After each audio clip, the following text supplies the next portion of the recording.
Hello guys, আজকে আপনাদের জন্য নিয়ে এসেছি একটা নতুন রেসিপি। সেটা হলো আলুর চপ।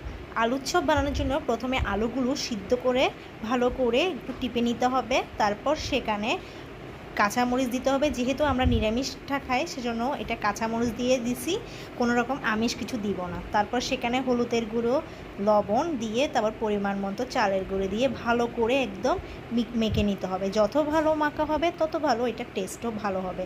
এরপর আমরা কড়াই তুলে দিলাম। কড়াইতে তেল গরম হওয়ার পর এরপর ছোট ছোট করে আলুর চপগুলো দিয়ে দিলাম। এরপর আলুর চপগুলো আস্তে আস্তে বেজে যাচ্ছে। এরপর আমরা তুলে নিয়ে সুন্দর সুন্দর আলুর চপ রেডি হয়ে যাবে। একদম সহজ রেসিপি। বাসায় কেউ আসলে বা সন্ধ্যায় কোনো নাস্তা না থাকলে তখন আমরা এই আলুর চপটা দিয়ে পরিবেশন করতে পারবো। আর আমার এটা নতুন পেজ, প্লিজ সবাই আমাকে একটু সাবস্ক্রাইব করে নিয়ে পাশে থাকবেন। নতুন নতুন রেসিপি দেখবেন আর আমার পাশে থাকবেন। Please subscribe me.